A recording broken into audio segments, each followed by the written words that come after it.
আমি সর্বপ্রথম এটাই বলতে চাইছি যে আমাদের এই হুজুরের কাছে অর্থাৎ আপনার কাছে যেটা পেলাম একদম শিরক মুক্ত, মানে শিরক কুফরি থেকে মুক্ত, মানে যেটা আমি চাইছিলাম এমন একটা আলহামদুলিল্লাহ। কাজ করব মুদাব্বির হবো শিরক, মানে শিরক কুফরি যেন একদম না থাকে, সেটাই পেয়েছি আলহামদুলিল্লাহ।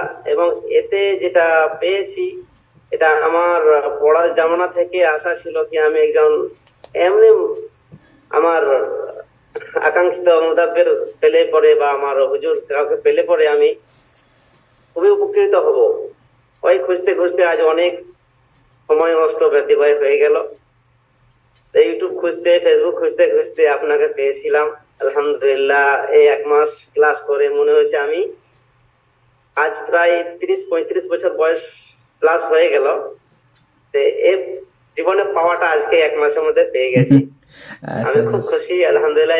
আমার মেন আমাকে এখন আমল করতে হবে, এটা কিন্তু আমার উপর নির্ভর করে। তাই জি এগুলো শিখতে গেলে সর্বপ্রথম উদ্যোগ নিজেকে একটা বিলিয়ে দেওয়া, এটা আমাকে শিখতে হবে, টার্গেট থাকতে হবে।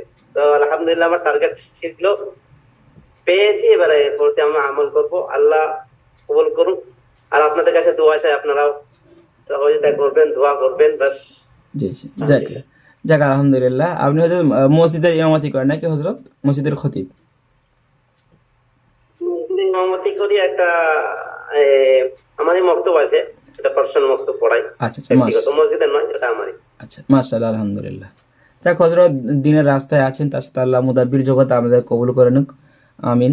এবং আমাদের এখানে আপনার সকলে জানেন যে শুধু মুদাব্বির তৈরি করা হয় না, রুহানি শক্তি এবং মোরাকাবার মাধ্যম দিয়ে যে আমাদেরকে যে শেখানো হয়, এটা মানে সুস্থবান সুবান এবং মানুষ একটা তৈরি করা হয়, এবং সুন্নাহ দিকে পাবন্দি এবং তারা একটা শব্দ ইশারা তারা পৌঁছে যায়।